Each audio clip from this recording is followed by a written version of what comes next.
pribadi beliau. Jangan salah nih. Soalnya kita kadang nih ketika agama kita dihina, termasuk Nabi Muhammad dihina, kita antang-antang main. Dan ketika ada orang-orang bereaksi, kita disuruh contoh Nabi. Nabi aja dihina, diem. Nabi gampang maafin. Nih, perhatiin.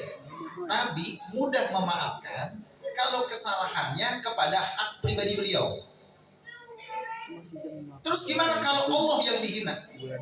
Kalau hak Allah yang dilanggar? Kalau hak agama Allah yang dilecehkan? Wa idza du'i'a haqqullah lam yakum ahadun li ghadabi. Kalau yang dilanggar adalah haknya Allah, kalau yang dilecehkan adalah haknya Allah, lam yakum ahadun li ghadabi, enggak ada satu orang pun yang sanggup berdiri menahan atau membendung amarahnya beliau. Enggak bisa. Jadi kalau urusan Allah nih, urusan agama enggak bisa. Beliau gak bakal maafin. Ya kecuali itu orang tobat, lain urusan. Artinya kalau udah menyangkut agama, marahnya beliau sampai-sampai gak ada yang bisa meredam amarah beliau. Gak ada yang bisa membendung amarah beliau. Gak ada yang bisa ngademin beliau. Apalagi musuh beliau, gak ada yang berani ngadepin. Kalau udah urusan tentang agama Allah Ta'ala. Jadi kita jangan salah. Kalau kita nih dihina, ya kita maafin, ikut Nabi. Kita dilecehin, kita maafin, kita ikutin Nabi, benar. Tapi urusan agama, nggak bisa. Nabi Muhammad teladan kita, Nabi Muhammad contoh kita. Kalau ada orang injek-injek agama, nyawa taruhan kita. Kalau bisa kayak Nabi udah, nggak ada yang bisa ngademin kita. Nggak ada yang bisa ngadepin kita. Kalau kita kan terbalik. Agama dihina, sok-sok sabar kita. Nabi kita dihina, sok-sok sabar. Al-Quran dihina, sabar kita. Suruh ngikutin Nabi. Tapi giliran kita dihina, kita bawain golok tuh orang tuh. Terbalik. Nabi gampang maafin kalau kesalahannya kepada pribadi beliau. Tapi urusan agama, gak ada satu orang pun yang bisa meredam atau membendung amarah beliau. Nah kemudian, man ra'ahu badihatan habah wa man khalatahu ma'rifatan ahabbah. Ini sebagaimana dikatakan oleh Sayyidina Ali karramallahu wajhah. Man ra'ahu badihatan habah. Ini sosok beliau nih. Siapa orang melihat beliau sekilas di permukaan nih, baru melihat beliau doang. Badihatan habah. Apa? Segan. Takut tapi senang. Dakhalahur ruhbu minhu ma'al farah bih sallallahu alaihi wasallam. Ya. Takut tapi senang. Iya, gimana tuh kira-kira tuh? Bukan takut kayak lihat musuh, bukan. Takut tapi senang. Wibawa, saking wibawanya beliau. Ya. Saking wibawanya beliau. Ini salah satu makna ya. Ar-ruhbu ma'al farah. Ada juga yang bilang memang sekilas melihat beliau takut. Kenapa? Saking gagahnya beliau. Saking wibawanya beliau. Setiap orang segan sama beliau. Itu kalau baru ngeliat di permukaan. Sekilas ngeliat sosok beliau seperti itu. Tapi waman khalaqahu ma'rifatan ahabbah. Kalau udah duduk bareng, kalau udah kenal dekat, ahabbah pasti jatuh cinta kepada Nabi Muhammad sallallahu alaihi wasallam. Gimana enggak? Karena sallallahu alaihi wasallam aktsaron nasi tabassuman fi wujuhi ashabi. Beliau itu orang yang paling banyak senyum di hadapan wajah para sahabatnya. Ini gimana orang gak nyaman sama Nabi Muhammad? Gimana orang gak bakal jatuh cinta? Ya sekilas, belum kenal lebih dekat, makanya sujud, makanya takut. Saking berwibawanya, saking gagahnya. Tapi kalau duduk bareng, udah kenal, tahu ramahnya beliau, disenyumin sama beliau, maka setiap mata yang memandang pasti akan jatuh cinta dibuat Nabi Muhammad sallallahu alaihi wasallam.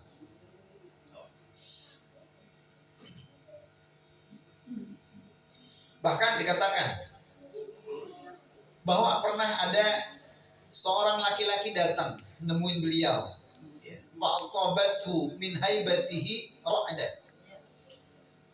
Kemudian saking haibah atau saking wibawanya Nabi Muhammad, itu laki-laki gemeter ketakutan sama Nabi Muhammad. Faqala lahu, apa kata Nabi sallallahu alaihi wasallam kepada beliau? Hawin alaik. Apa kalau bahasa kita hawin alaik? Udah, dibawa santai aja. Dienakin aja kalau bahasa kita begitu tuh. Itu Nabi Muhammad. Orang gemeter diikut. Udah, bawa asik aja, bawa santai aja. Nah, begitu sifat Nabi Muhammad sallallahu alaihi wasallam. Itu pun sama hadis berdasarkan hadis riwayat Imam Bukhari. Nih, jamaah yang dirahmati Allah, saking berwibawanya Nabi Muhammad sallallahu alaihi wasallam dikatakan ya, oleh sahabat Sayyidina Amr bin As di hadapan Nabi Muhammad sallallahu alaihi wasallam. Kata beliau, wa ma kuntu atiku an amla'a ini minhu ijlalan lahu walau su'iltu an asifah ma ataqtu li anni lam akun amla'u aini minhu. Rawahu Muslim fi sahih. Kata Sayyidina Amr bin As tentang sosok Nabi Muhammad sallallahu alaihi wasallam, saya enggak kuat lama-lama mandang wajahnya Nabi Muhammad SAW. Gak kuat. Natap Nabi Muhammad tuh gak kuat. Apalagi melototin. Gak kuat. Kata sosok Sayyidina Amr bin As. Kenapa? Ijlalan lahu. Saking takdimnya beliau kepada Nabi Muhammad. Saking muliain Nabi Muhammad, gak berani natap. Sampai-sampai walau su'iltu an asifah ma'at. Seandainya saya disuruh, dipinta buat nyipatin bagaimana fisik Nabi Muhammad SAW, saya gak bakal sanggup. Jadi banyak para sahabat itu gak sanggup menggambarkan bagaimana fisik Nabi Muhammad, menceritakan bagaimana sih sosok Nabi Muhammad, mereka gak sanggup. Kenapa? Li'anni lam akun amla'u aini minhu. Karena gak pernah dengan jelas berani melihat Nabi Muhammad SAW. Gak berani. Ngeliatin Nabi Muhammad gak berani. Iya. Kenapa? Sebab di dalam riwayat lain berkata Ibnu Abi Halah di dalam menyifati Nabi Muhammad SAW, wa kana idza takallama atraqa julasa'uhu ka'annama ala ru'usihim at-tayr. Nabi Muhammad ketika beliau berbicara, maka julasa'uh, orang-orang yang duduk sama beliau tertunduk semua. Kenapa? Ka'annama ala ru'usihim at-tayr, seolah-olah di atas kepala mereka ada burung. Jadi semua tertunduk di hadapan Nabi Muhammad SAW. Saking apa tadi?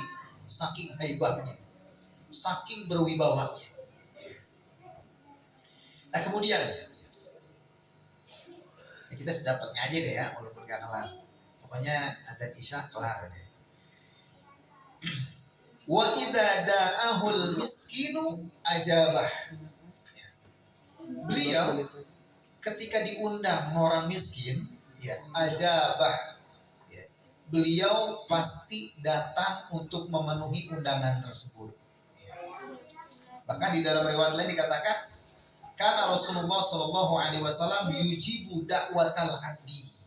Beliau ya senantiasa memenuhi undangan dari seorang budak. Jangan kata orang miskin, orang budak. Ini kita kan gak ada budak. Yes. Orang yang tubuhnya ini bisa dijual belikan, dimiliki oleh seseorang dengan akad jual beli, kan rendah banget ya. Tapi Nabi Muhammad SAW senantiasa memenuhi undangan dari seorang budak. Kalau ada budak, undang, beliau penuhi. Jangan kata orang miskin. Gimana orang kaya? Orang miskin aja sama beliau undangannya dipenuhi. Orang kaya begitu juga. Artinya ini pelajaran bakal kita. Jangan suka pilih-pilih teman bergaul berdasarkan nih strata ekonomi. Jadi mau yang kaya, mau yang miskin, udah kita bergaul sebagaimana Nabi Muhammad SAW. Mau undangannya undangan orang kaya, mau undangan orang miskin, nggak lihat jamuan juga. Mau jamuannya mewah, mau jamuan sederhana, mau air putih doang. Ini kayak sekarang nih.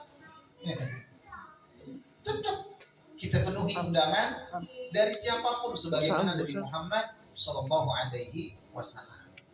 Kalau kita kan nggak ada ya. Kalau yang undang orang kaya semangat banget kita. Ya. Kadang nggak enak juga kalau orang kaya yang undang kita. Kenapa? Karena kita suka butuh orang kaya. Ya. Buat pinjam duit lah, buat urusan ini, urusan itu. Sementara orang miskin, kita berasa nggak butuh. Makanya ketika ada undangannya kita sepelein. Dia ini, ya. Kok nggak butuh sama dia? Suka kita sepelein. Apa sih paling jamuannya? Nabi Muhammad nggak begitu. Nabi Muhammad ngajarin wa idza da'ahul miskinu ajabah. Ya, Rasulullah